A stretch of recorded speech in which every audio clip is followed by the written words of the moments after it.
Okay, good afternoon, everyone. Thank you for joining in. My name is Nofel Janebi. I'm the director of Emirates Research Center for Happiness. Myself and Dr. Tatiana, we have launched this talk series called the Happiness Research Trek to Wellbeing. We are using this platform to bring in all the international researchers to share their work, their insight, and the output of their work with rest of the world. We are hoping to educate, inform our audience on the science of well-being, which is relatively a new science. So how this talk works, we bring in an international speaker. My colleague Tatiana will introduce our today's speaker. The floor will be open for the speaker to share her insight, and then by the end of the talk, you will have the chance to ask your questions. So we prefer throughout the talk that all of you mute your speakers and give the speaker a chance to share her valuable knowledge on well-being. Tatiana, the floor is yours to welcome our speaker today. Good evening, good afternoon, good morning. So to everyone, we have quite a diverse audience from many different parts of the world today, from many countries. So welcome to our next episode on happiness research. We are very happy to see all of you and the big crowd. So today we have a fantastic speaker from Argentina. So Professor Marita Carballo. And she has multiple positions and amazing positions that she went through her career life. So she is currently a past president of World Association for Public Opinion Research. She is a vice president of Scientific Committee for World Value Survey. She is also vice president of Comparative Sociology Committee in International Sociological Association, president of Social and Political Academy of Argentina, and many other things. I don't know how you're managing to do all the things together and being always in time and delivering great research pieces. So her talk today would be about happiness and social policy. And I think it's an amazing and very interesting area for discussions, especially for our students to learn something. And we are really eager to learn from you because Argentina has an amazing puzzle of being very happy country. So we want to know how Latin America doing that. So please, the floor is yours. Usually we give 40 minutes to our speaker and then we collect questions. We collect questions from audience by the chat. You can type your question down there, or then later on after the talk, you can raise up your hand and we will give you the floor. You can use your mic. So Marita, please, the floor is yours. You can share the screen and go ahead. Thanks a lot, Tatiana. Thanks a lot, Noof, for the invitation. I'm very happy to see you all there. Thanks for joining. And we will start our talk. Nika.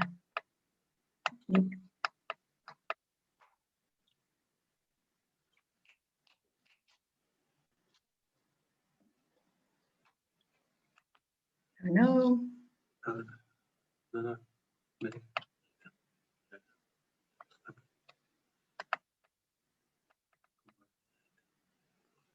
Do you see it now? Yes. Yes, perfect. Sorry about that.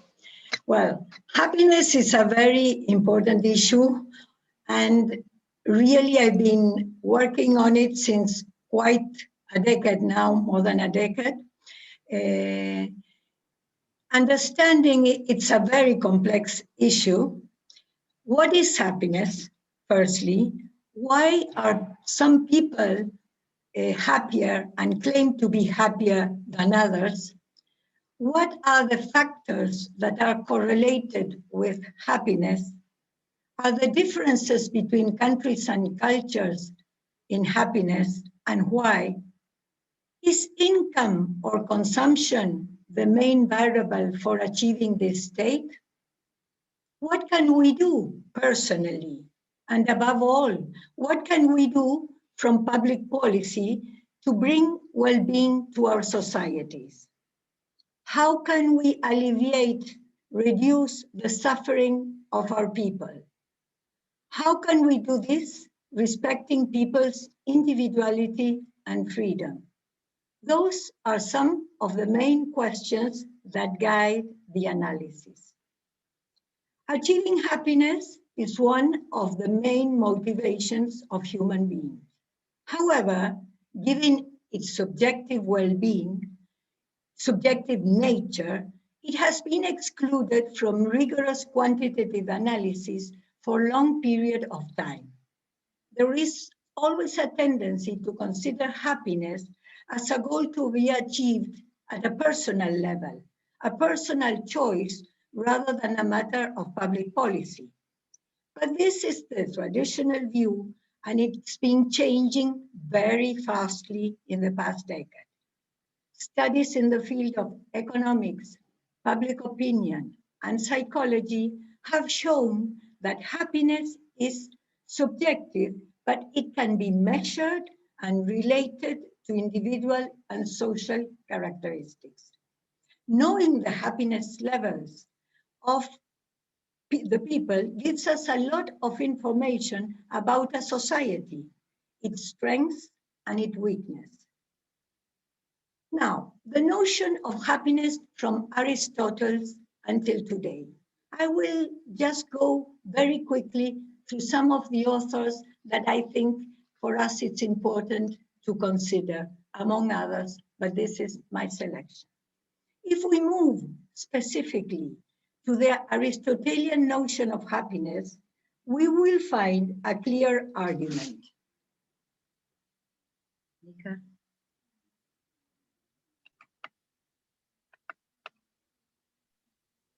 Yeah, I think you should, yeah, that's great. Yeah, we now see the complete slide, yeah. A clear argument.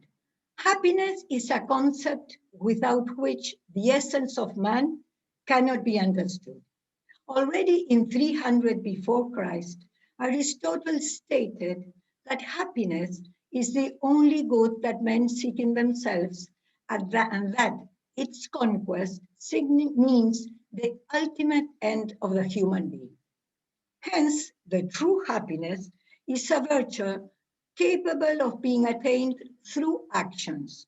No one seeks happiness in order to pursue other virtues or something other than happiness itself.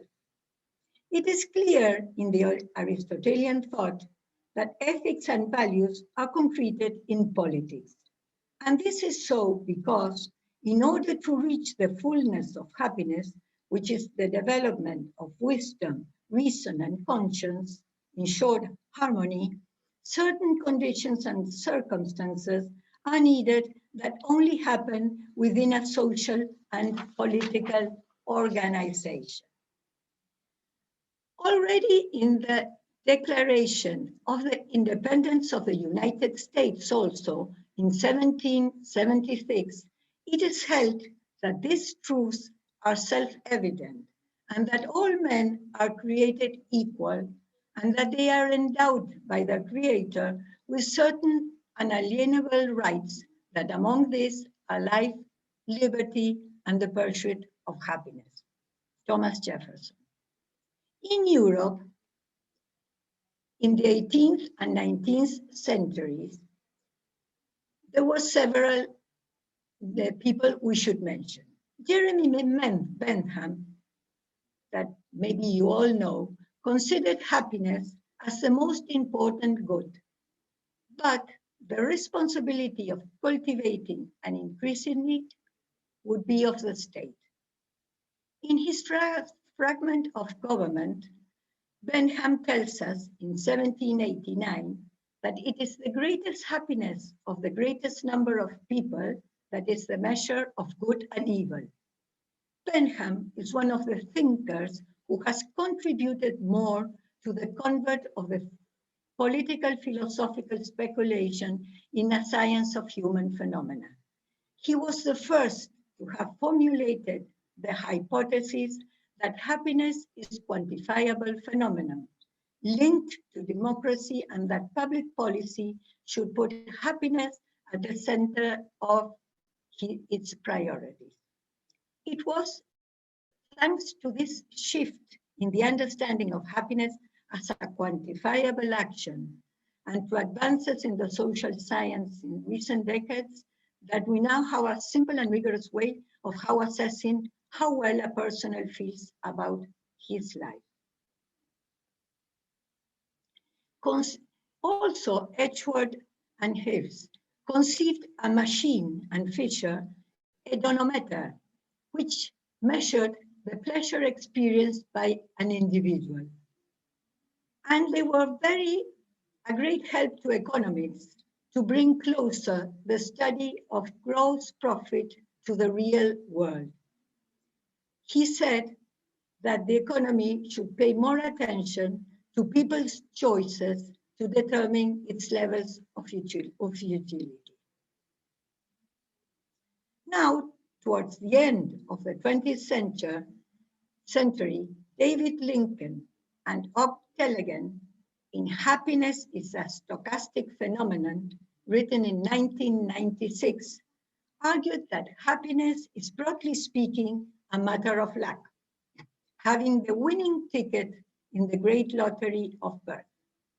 It is based on the genetic theory. 50% or so of the happiness threshold is inherited, and only the other half is influenced by the individual's life and experiences. For them, for these authors, knowing the level of happiness and well-being of two identical twins, even if they have not shared the same experiences, would be a better predictor of their happiness than their income, achievements, or social status. However, Ronald Inglehart and Hans-Dieter Klingelmann pointed out in Genes, Culture, Democracy and Happiness in 2000 that genes useful for measuring interpersonal differences in levels of well-being are not sufficient when it comes to measuring the subjective well-being of a nation. Differences between countries are better understood by studying their historical and cultural heritage. They showed that high levels of well-being in a population are closely related to possibility of having democratic institutions, and that basically beliefs and values are most important. Going now to the psychologists, we must mention Mihaly Csikszentmihalyi. In his seminal book, Flow, The Psychology of Optimal Experience, he stated that people are happiest when they are in a state of flow, which he described as a complete concentration with the activity at hand. There is more there, but I will pass to Martin Seligman because they are kind of a continuation. More recently, Martin Seligman developed the theory of well-being as a topic of positive psychology.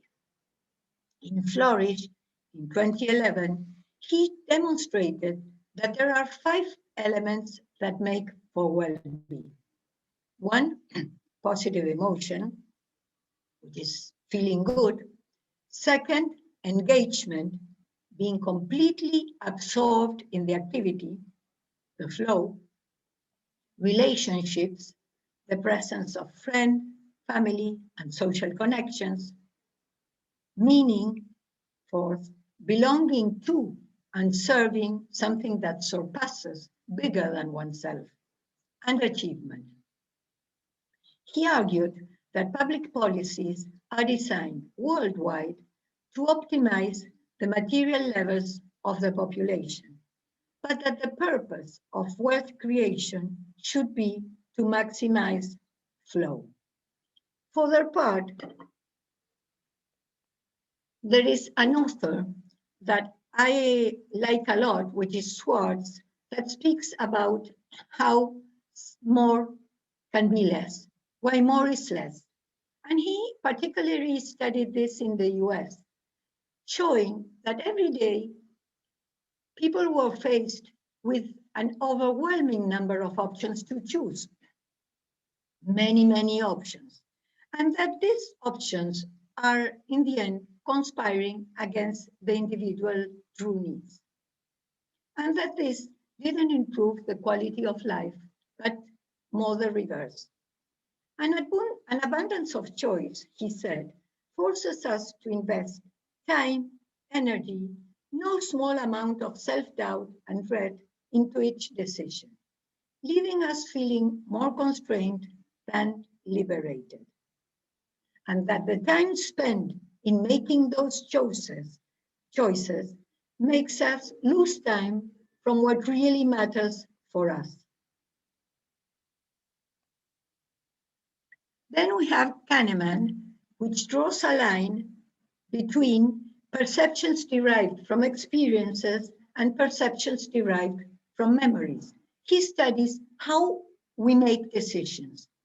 Even if we have one mind, there are two ways of making decisions, one linked to the present and the other to the memory. The first takes decisions with little effort and without the feeling of voluntary control, while the second is rational and related to choice and concentration. There are two types of selves, one that lives in the present and another in our memory. And he always gives an example, which is that there is a group hearing a very splendid music, but suddenly there is a strange sound that kind of spoils that in the end. And when he measures how people felt, what they said they felt in their experience, people reacted more for the end of it, saying that it wasn't a good experience. But that really, that was not true, because 95% of the time, the experience was really very good. But because of this end, it was rested in the memory. So this is an important issue on how we make decisions. And finally, for the part, the authors of the United Nations World Happiness Report, Halliway, Layard, and Sachs, maintain that happiness is ultimately linked to sustainable development, understood as a communion of general well-being, social inclusion, and care for the environment.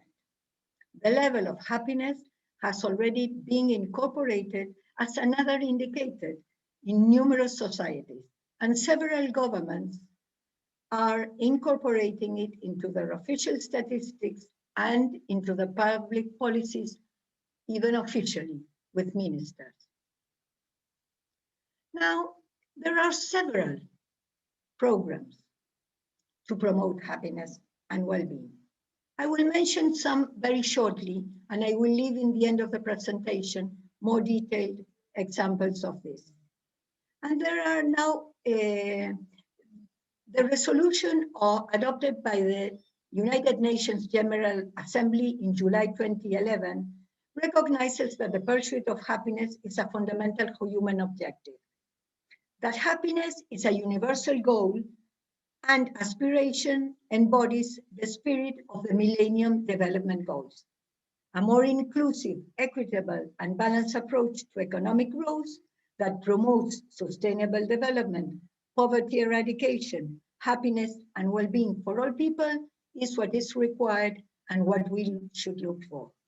And this resolution invited members to continue to develop additional measures to capture happiness and well-being to guide public policy, and to share information on newly developed indicators and other initiatives. The resolution proclaimed March 20 as the International Day of Happiness and invited member states to observe International Day of Happiness in an appropriate manner, including through education and public awareness activities.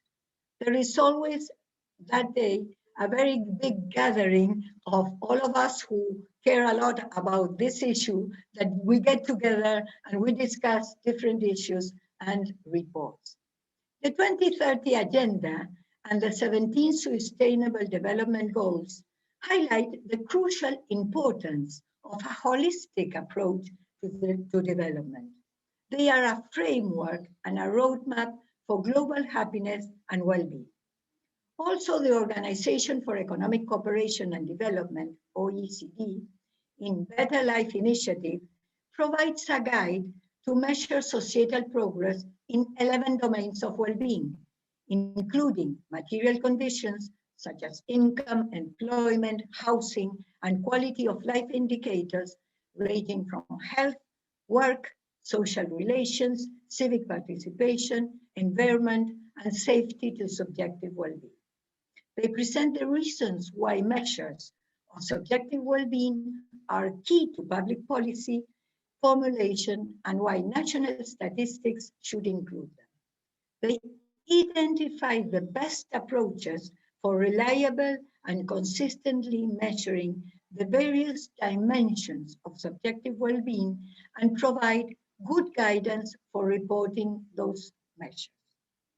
Also, the European Commission proposes indicators of progress, wealth, and well-being, giving rise to numerous national initiatives and programs across the European Union on which different countries work. Annually, since 2012, in the UK, they publish Measuring National Wellbeing Life in UK. It's a report which seeks to understand how different factors such as life and age impact our well-being.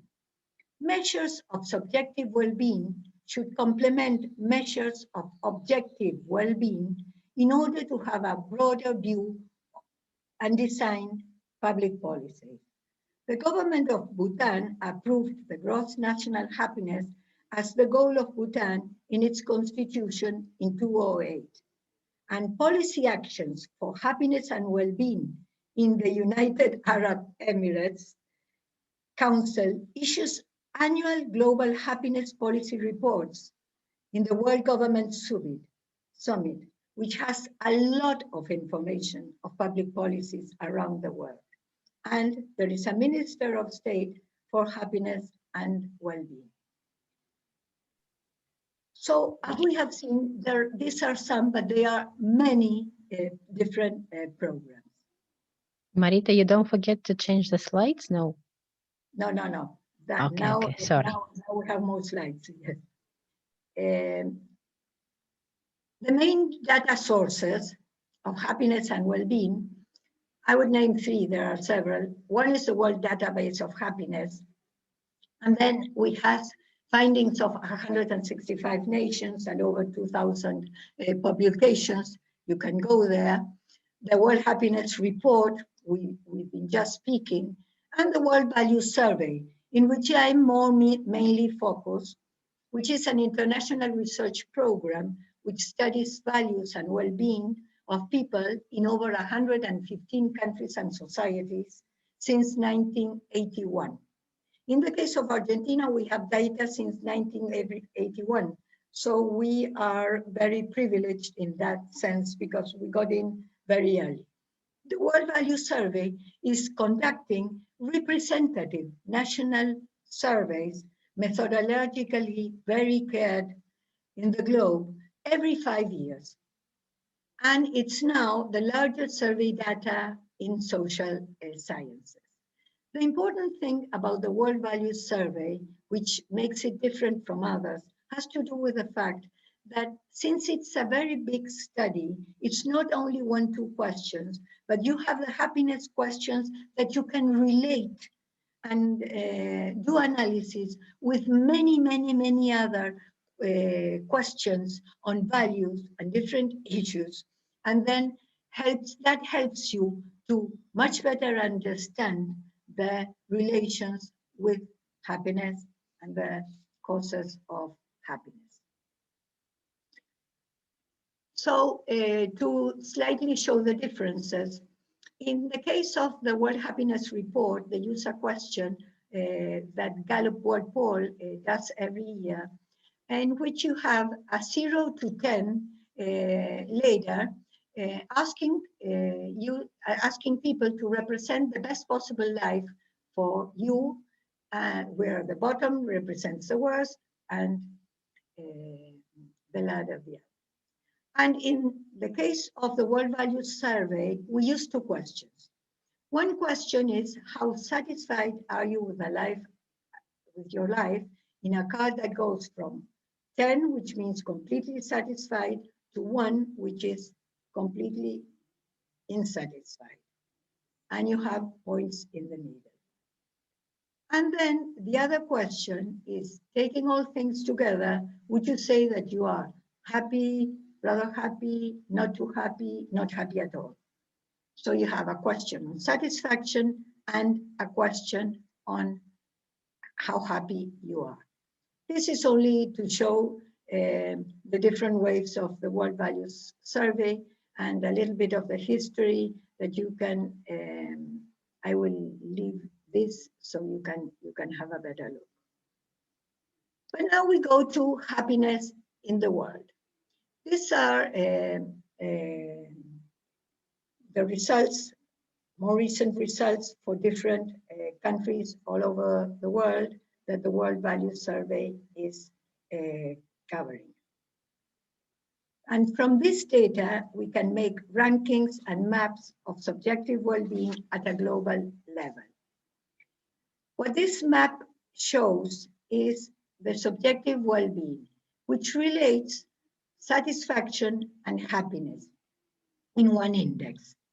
And you can see in this map that among the countries with best results in subjective well-being, which are green in the map, we find Northern European and Latin American countries, Iceland, Norway, Switzerland, Netherlands, UK, followed by Puerto Rico, Mexico, Colombia, Ecuador, occupying the first places among the 82 countries measured in the last wave. The rest of Latin American countries also show levels of subjective well-being superior to the world average. Argentina, Uruguay, Peru, Brazil, Bolivia. Also, the rest of the Northern European countries have high levels of subjective well-being, well above the average. Sweden, Denmark, also Finland, and we can include Austria and Germany.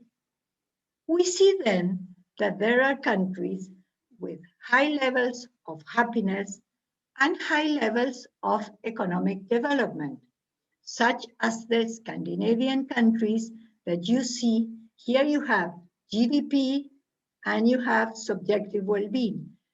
And if you see here in green, you will see at the right the countries that have high levels of happiness and high levels of economic development. And then you have in the other side, also in green, marked the case of the Latin American countries that have not that good economic development, medium to low, and very high subjective well-being. This has always been an issue and has raised many questions and a lot of research. Why are these Latin American countries showing such levels of happiness, which is not in accordance at all with their GDP? And at the same time, we ask ourselves, which are the countries located on the dark side of the table and in the map, in orange?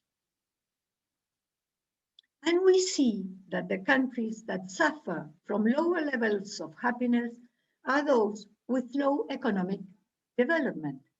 Among those with the worst levels of subjective well-being, we find countries in Africa and the Middle East, and some countries that belonged to the former Soviet Union. Zimbabwe, Nigeria, Palestine, Egypt, Tunisia, Yemen, Iran, Morocco, Algeria. We have also Bulgaria, Ukraine.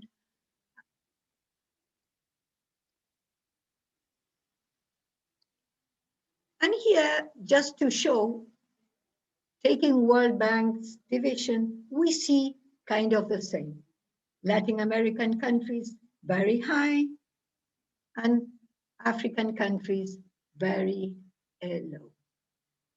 Now, this gives us hard data and good information of the situation on a worldwide basis. But what factors make for happiness? What is it that makes societies and people happier than others? If we want to influence, to help in the levels of happiness, we must understand what causes it. What is it related to? What defines the lives of people is a set of personal or internal factors, but also of external and environmental factors. Thus, the level of happiness is affected by multiple dimensions. The central objective of my research in happiness has to do with the search and detection of factors that make people happier. This will allow us to have empirical information to guide changes in our attitudes and personal behaviors, to achieve greater individual happiness, and also from public policies and governments and NGOs and companies to help and create the conditions for greater happiness of people. Exhaustive statistical analysis based on representative samples of the World Value Surveys allow us to detect correlations between happiness and certain variables. The following is an analysis of the aspects that correlate most with subjective well-being in order of importance in Latin America. The quality of relationships is a determining factor in happiness. The importance of friends and family and having someone you can talk when you have a problem are sources of well-being. This is a very important issue in Latin America and shows a very nice part of our societies in the sense that, in general, friendship and family are really things that are working well, and people find there what they don't find in other places. But we have very little trust in institutions and trust for people that are different from ourselves, in the sense, not that different, that they are not sticking to our relatives, to our near relatives.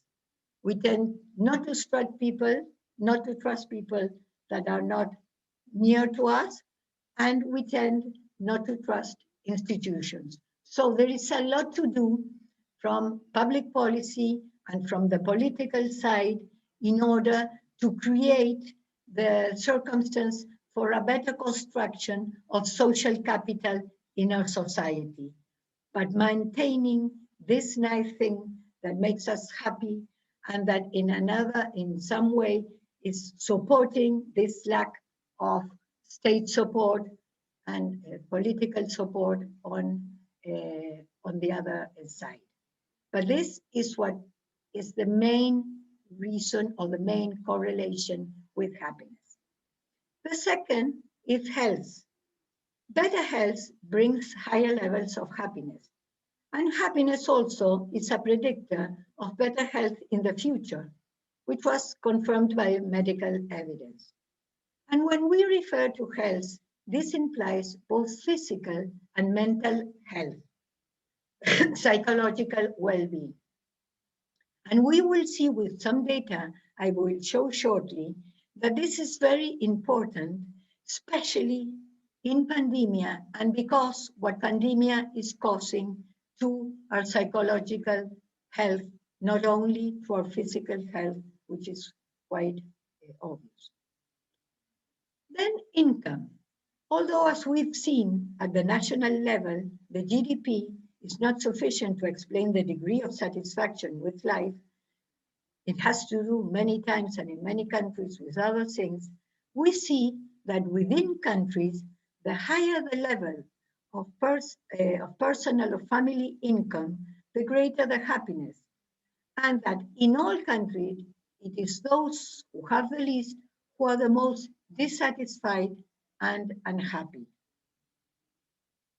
Studies also show that when a medium level of income is reached, which allows to satisfy our needs comfortably, even without luxuries, earning more does not move or does little to the degree of happiness. But income is an issue. Then it was found that higher levels of job satisfaction have strong positive relations with the level of happiness. A good income is a factor that has an impact, but it's not the only nor the most important one. Those who feel more satisfied with their work tend to be those who value more the intrinsic aspects of the job.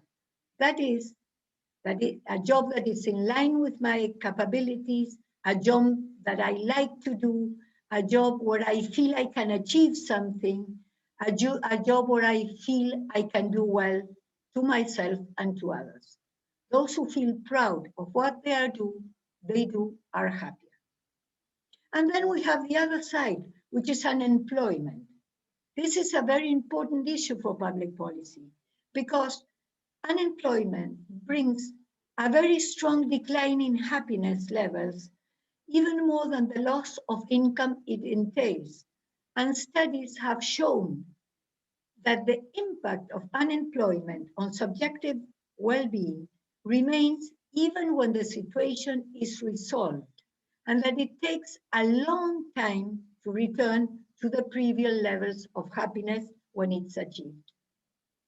And then freedom and feeling that your destiny has to do with what you do also has a correlation with happiness. The data from Argentina, my country, shows quite a strong association with this, the impact of happiness in freedom of choice.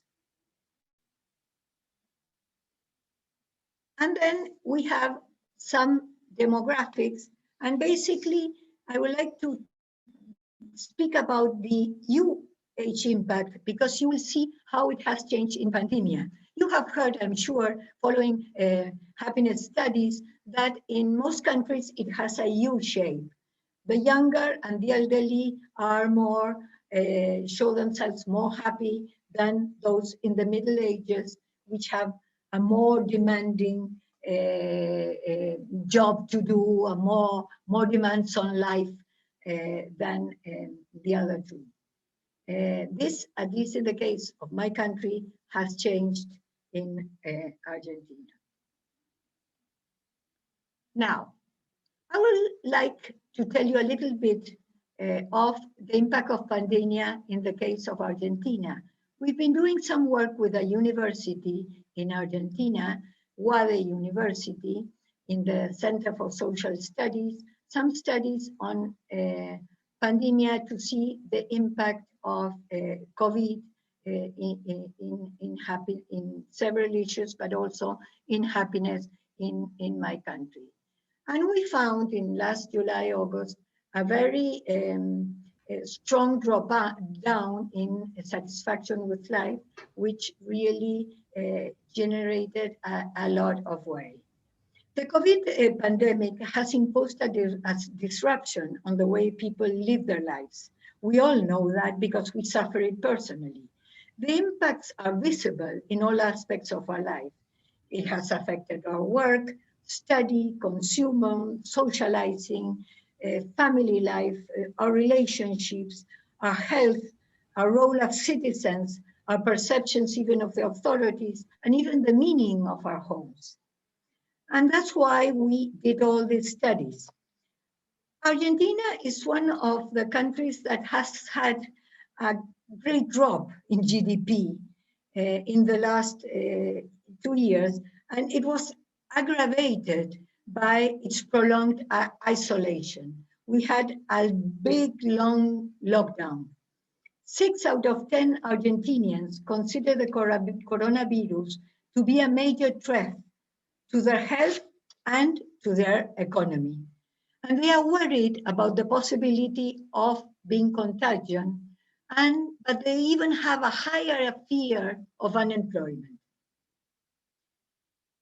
More than half of the citizens believe that the impact of pandemic will be greater in our country than in the rest of the world, and that our recovery will take a time.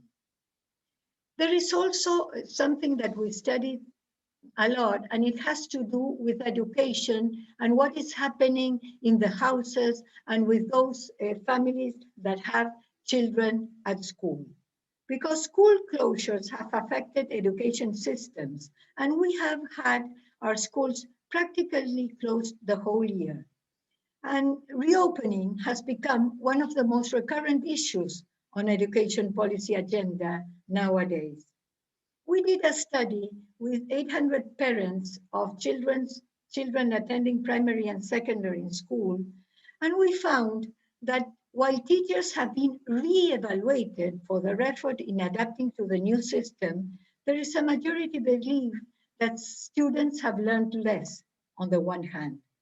And at the same time, the virtual system in pandemics requires the help of parents, which leaves them in the role of teachers, a role which some tell us they don't feel qualified, and others find it a heavily burden, especially those who have to combine work with helping in school to their children. In addition to the demotivation felt by students, there is also a discomfort in the way they feel when studying from home. Half of the young people do not feel comfortable learning and doing school activities from home.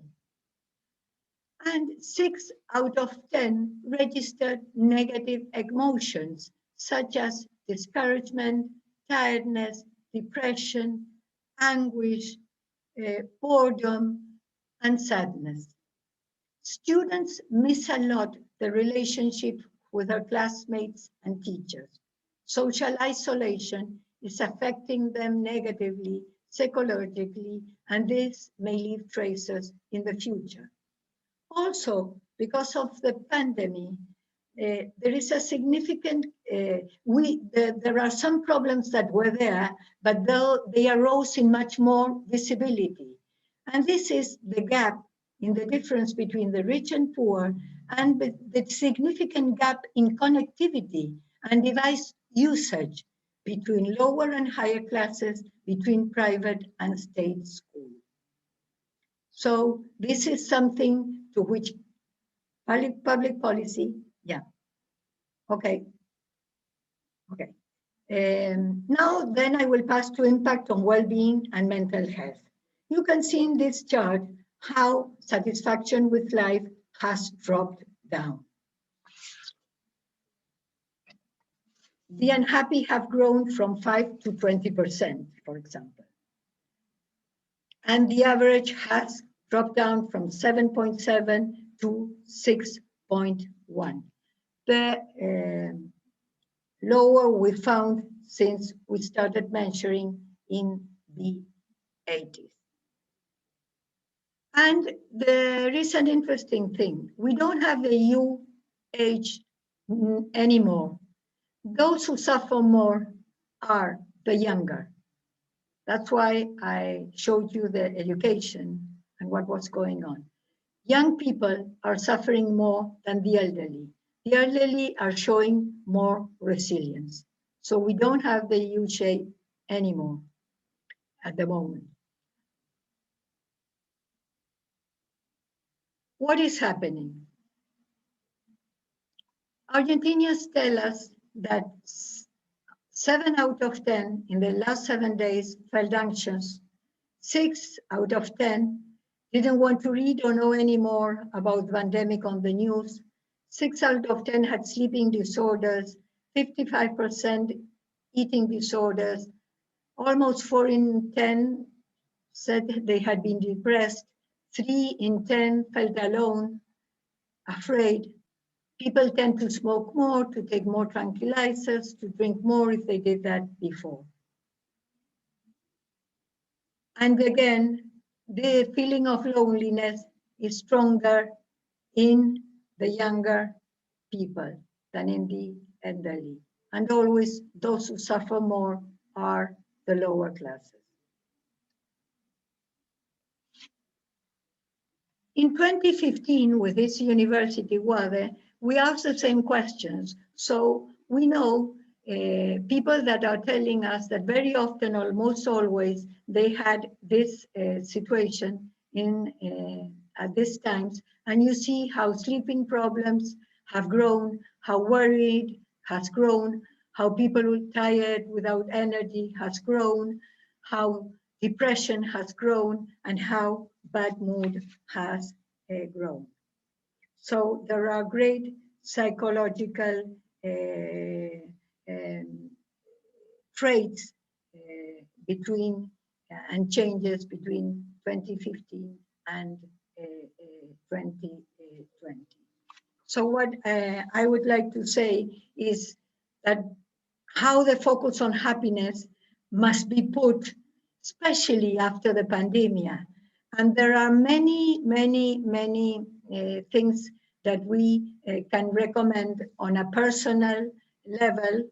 In that sense, I follow a lot Action for Happiness, and there are several places where you can go. Also, Seligman has very, very interesting things on a personal level. But in terms of public policy, there is a lot to be done in mental illness. Also, this is an issue that I would like to stress, because in many countries it has been little considered or even neglected, and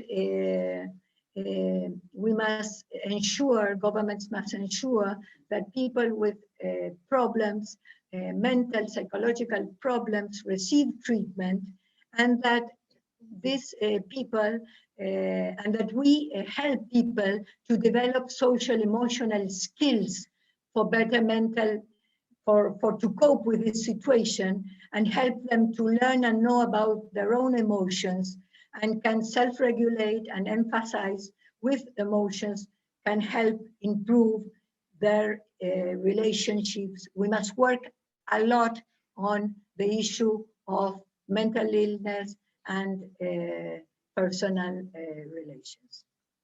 Well, I think I have to stop because Tatiana is showing hands, so I'm happy to answer or comment on whatever questions you or comments you have. Thank you for the attention.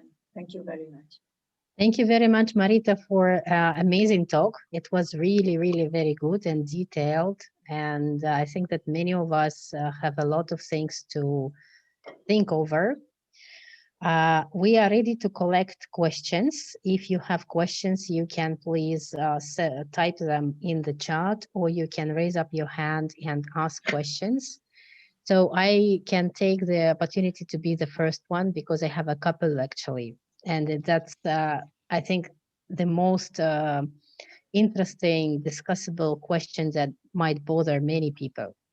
So how to find the balance? Because you mentioned that many countries set up different policies for prevention from the spread of COVID-19, and many countries were on lockdown. And you demonstrated that how that affected people in Argentina, particularly that great percentages of those people who felt lonely and stressed and sleeping disorders, eating disorders, and everything. So, and you are saying that it would be a big effect on mental health and etc. So where to find the balance between the policies of lockdown, keeping people constrained, and at the same time, what effect will be, how to say it, more bigger or like bigger effect in terms of the future. So if we are doing a very strict policies, constrain everybody, don't allow anybody to to do anything, and we have like minimum cases of COVID-19. At the same time, we develop a lot of mental health issues in the population, and after some time, maybe it will be worse situation when we need to spend more money in terms of public policy towards improvement of the health of the people, or shall we not pay so much attention into the restrictions and measures for COVID-19 and have more cases? So how to find this balance? What would you recommend? This is question one. And question two is, after this pandemic, you said that we need to focus on this mental health issues and on well-being and happiness. And you mentioned also the flow and the engagement, right, by Seligman and other authors as a way out to find yourself and being happy. So in this aspect, what would you be exact recommendation for social policy or public policy to introduce, I don't know, in schools, in universities or somewhere, so to improve the situation with this issue? Because, for example, in UAE, all schools and all public universities and private universities are on lockdown as well. So we're studying online since March 2020. So when people come together to the auditorium, I don't know when it will happen, but again, there will be multiple problems with the communication, with everything. So are you having anything in mind to recommend in such policies? So this is my two questions. Thank you. Yes. The first question is a very difficult issue for governments to make that decision. The balance between health and economy. It shouldn't be seen as opposites, but a combination. And in this sense, I think that there is not kind of an answer for all countries the same, in the sense that there are different realities between countries. But I think that the two things are very important. Interdisciplinary groups that work together so that you have every view, because one thing that sometimes happens is that they call only on the health side, but if you don't have a more interdisciplinary view, I mean, that the governments have counselors from, advisors from interdisciplinary groups that study together. And I think what is really very important is to have interchange between countries. This is a global problem. And from what I see, there are some initiatives, global initiatives that are really good and are trying to come to more global decisions. But at the same time, we've seen with this pandemic, at least in my opinion, that the countries mostly had to take their national decisions, and there was not that big interchange, especially at the start. So this is a very big issue to try to help between countries on their experiences. In the case of Argentina, we started a bit later with COVID than, for example, Europe. So we took some of the experience of the European countries also. But there must be much more interchange of what works, what doesn't work, more interchange between countries, more interchange between disciplines to make the correct decisions, the correct balance. That's the first one. For the second one, yes, I think that there is also a difference. Of course, university students also suffer, but the case is, from what we learned, in the case of primary school and secondary school, the relation with classmates is even more important than, and even in undergrads, it's more important than in graduates. It's important for all of us, but I think that at universities, people tend to cope more with the virtual classes than the children or secondary school. and that yes, definitely there should be courses in the schools to help the children and learn more of themselves and their emotions and how they can generate resilience, what things do good, and how can they handle their emotions. In that sense, also in the UK, for example, Richard Leyer wrote quite a lot about that, and he was a great influence in UK's public policy in terms of mental illness and positive psychology, short therapies being used to help people. I think things like that should be occurring, and it has also shown that it has good effects also in health in general and in everything, because when people feel better, they do better, they are happier, and everything goes better. That's why we focus on happiness. Thank you so much. We have actually many questions in the chat, so I will read them all out, and we have like a couple of minutes left from our time, so for our meeting, unfortunately.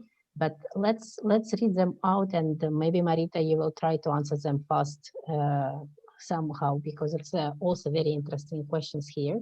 So one is from Professor Grivna. So he was surprised that among young population are more challenges related to happiness and psychological problems. What is possible role of use of social media and online interaction to combat these problems in youth? Is the challenge is lacking the real face-to-face socializing? So why this was dropped, if you can answer? So then we have a question from Mohammed Badar, I think. So Marita has highlighted on the importance of mental health awareness and developing social emotional skills in the end. My question is that how effective would educational policies in the wake of COVID-19 pandemic be to contribute to public mental health? One more question, which has been have the most priority, teaching mental health and decreasing learning loss. So also in the same area. So about the youth, why they went so down. So what exactly? To be frank, I was also very surprised because this we all have like sometimes are surprised with the data, which is good, because one would tend to say, well, because they are used to social media, youngsters will have less problem. And elderly people will have more problem and feel more lonely. But we found that even though young people are very active in social media, they need the being personally with their friends and family and relatives, and so more than the elderly, or that they can cope more.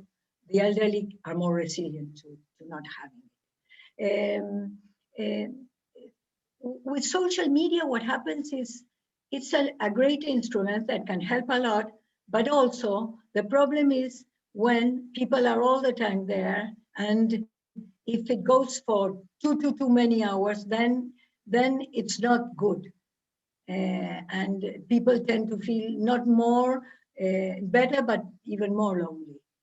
So social media, there is a lot you can do from there, but it has to be done very scientifically and, well, very carefully, because there has been too much hours of social media of young people in this COVID, at least we've measured it in my country.